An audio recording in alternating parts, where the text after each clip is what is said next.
Welcome, dear listeners, to a journey into the heart of one of literature's most powerful and enduring novels, Jane Eyre, penned by the brilliant Charlotte Brontë and first published in 1847 under the pseudonym Currer Bell. This is more than just a story. It's a testament to the human spirit. It is the story of a young orphan girl who, against all odds, grows into a strong, independent woman, unyielding in her sense of morality and unafraid to love with a passion that defies the rigid conventions of her time. We'll explore a world of hardship, mystery, profound love, and the unwavering pursuit of self-respect. This is the story of Jane Eyre, whose quiet strength and fiery soul changed the face of Victorian fiction forever. Our story begins in the cold, unforgiving landscape of northern England during the early 19th century. We meet Jane Eyre, a 10-year-old orphan, living a joyless existence at Gateshead Hall with her cruel aunt, Mrs. Reed, and her vicious cousins. Jane's parents passed away when she was just a baby, leaving her in the care of an aunt who accepted her out of a grudging sense of duty, never love. From her earliest days, Jane is treated as an outsider, a lesser being, constantly subjected to insults, punishments, and a soul-crushing isolation. One bleak winter day, after her cousin John Reed strikes her, Jane finally fights back. This one act of defiance, this daring to defend herself, is seen as an unforgivable transgression. Her punishment is to be locked away in the Red Room, a cold, terrifying chamber where her late uncle had drawn his last breath. In that haunted silence, surrounded by crimson drapes and oppressive memories, young Jane is consumed by a whirlwind of fear and fury. She fears the ghosts she imagines lurking in the shadows, but she feels an even greater fury at the profound injustice that defines her life. This moment, in this dreaded room, is where her spirit truly awakens. She makes a silent vow. She will not be broken by cruelty. Soon after this incident, Mrs. Reed seizes the opportunity to be rid of her, sending Jane away to Lowood Institution, a charity school for orphan girls. But as Jane soon discovers, this new chapter is just another form of imprisonment, trading one form of harshness for another. Lowood is under the iron-fisted rule of the hypocritical Mr. Brooke, a man who preaches Christian humility and sacrifice to his young charges, while he and his family live in opulent comfort. He enforces a life of abject poverty upon the girls. Their meals are meager and often spoiled. Their clothes are thin and inadequate against the biting cold, and the discipline is relentless. Jane suffers terribly, but amidst the desolation, she finds two beacons of light who will forever shape her soul. The first is Helen Burns, a gentle, almost saintly girl who endures her own suffering with a quiet patience, teaching Jane the power of forgiveness and faith. The other is Miss Temple, a kind and fair-minded teacher who offers Jane the warmth, guidance, and intellectual stimulation she craves. Miss Temple's kindness is a balm to Jane's wounded spirit. Tragically, the unsanitary conditions at Lowood lead to a devastating typhus epidemic. The disease sweeps through the school, and Helen Burns, already weakened by consumption, falls gravely ill. One night, Jane, unable to bear the thought of her friend dying alone, sneaks into Helen's bed to comfort her, holding her in her arms. By morning, Helen has passed away peacefully. The loss of her dearest friend sears Jane's heart, but it doesn't break her. Instead, it strengthens her resolve to endure, to survive. Years pass. The epidemic brings about reforms at Lowood, and life improves. Jane grows from a tormented child into a bright, capable young woman, eventually becoming a teacher at the very institution that once oppressed her. Yet, her soul yearns for something more. She longs for new experiences, for independence, for a life beyond the familiar walls of the school.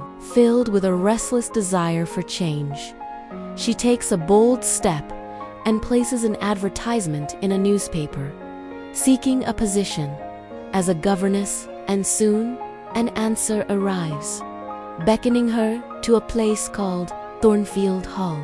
Jane arrives at Thornfield, a grand and imposing estate shrouded in an air of mystery. She is welcomed warmly by the kindly, elderly housekeeper, Mrs. Fairfax, and introduced to her new pupil, Adele, a lively little French girl who was the ward of the master of the house. For a time, Jane's life settles into a peaceful routine. But this tranquility is shattered one cold evening as she walks on a nearby lane. A horseman approaches, his dark, brooding figure cutting a stark silhouette against the winter sky. Suddenly, his horse slips on a patch of ice, and both horse and rider come crashing down. Jane rushes to help the stranger, who is brusque and demanding. Later, back at the hall, she learns that this man was none other than Mr. Edward Rochester, the master of Thornfield.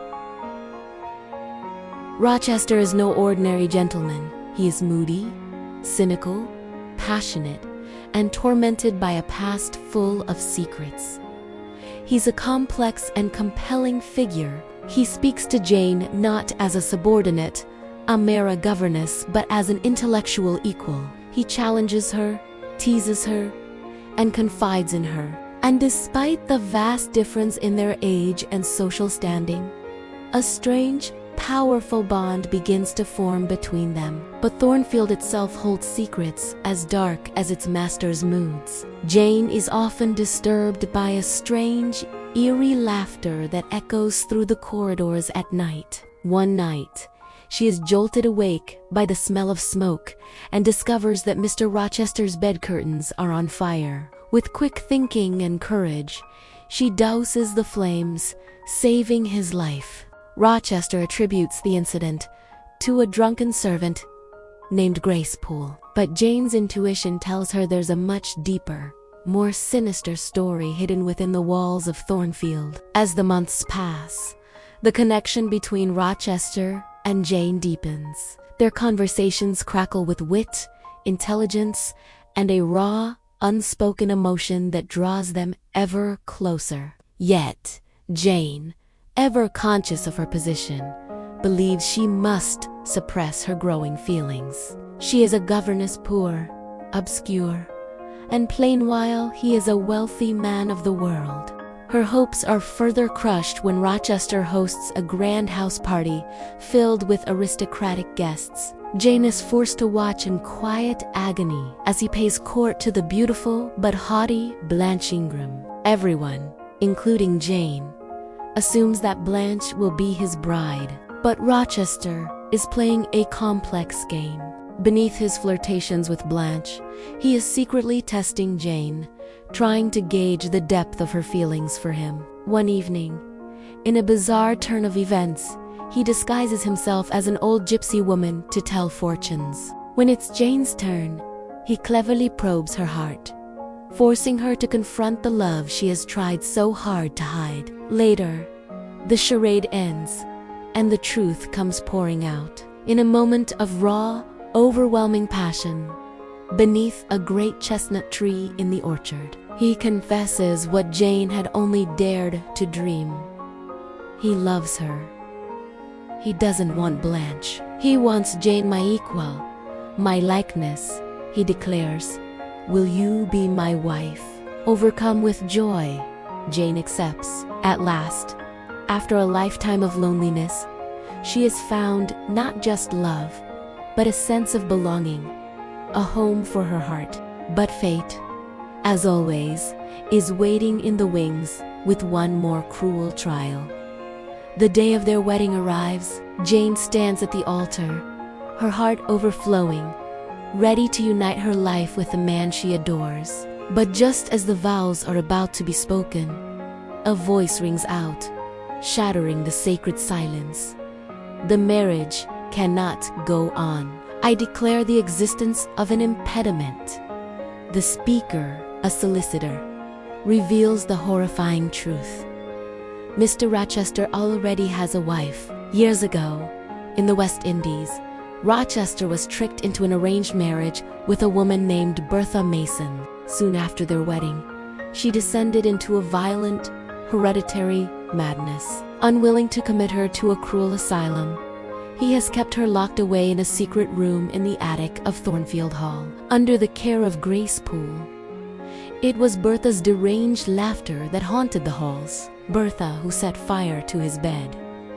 Bertha whose existence was the dark secret at the heart of Thornfield. Devastated, Rochester pleads with Jane to stay with him. He argues that his marriage to Bertha is a sham, a legal trap, and that his true spiritual and emotional union is with Jane alone. He begs her to live with him as his wife in all but name. Jane loves him with every fiber of her being, but her unwavering moral compass, her profound sense of self-respect, will not allow her to become his mistress, to live in what she considers sin. With a heart shattered into a million pieces, she makes the most difficult decision of her life. Under the cover of darkness, she flees Thornfield, leaving behind her love, her hope, and her future penniless and utterly alone. Jane wanders the countryside for days, a destitute fugitive.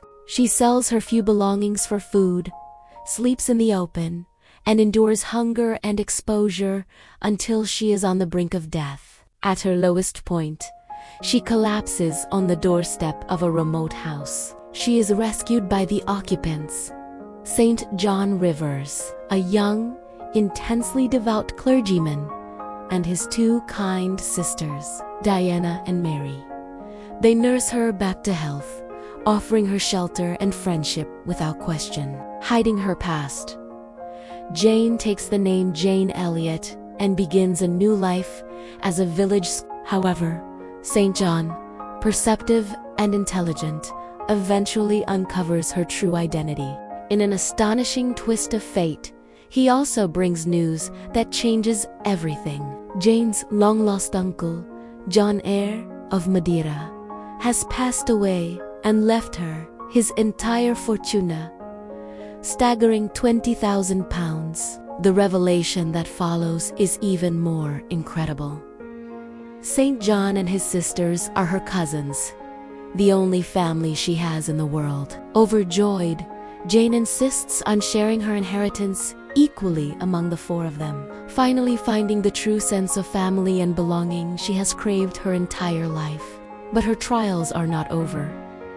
St. John, while kind, is a cold and ambitious man, driven by a rigid sense of religious duty rather than passion. He plans to become a missionary in India, and he sees in Jane a perfect partner for his work. He proposes marriage not out of love, but out of a calculated belief that she would make an ideal missionary's wife. Jane respects his devotion, but is repulsed by his loveless offer. "I scorn your idea of love," she tells him, refusing to sacrifice her heart for his cause. One night, torn and praying for guidance, she hears something impossible, a faint, desperate voice calling her name across the moors. "Jane! Jane! Jane!" It's Rochester's voice. Her heart knows its path. She must go back. Jane travels back to Thornfield, only to find a scene of utter devastation. The grand hall is a blackened, skeletal ruin from a local innkeeper. She learns the tragic story. Bertha Mason, in a final act of madness, had set the entire house ablaze. As the fire raged, she climbed to the roof and leaped to her death. Rochester, in a heroic attempt to save everyone, including his mad wife, was caught in the collapsing structure. He survived, but at a terrible cost.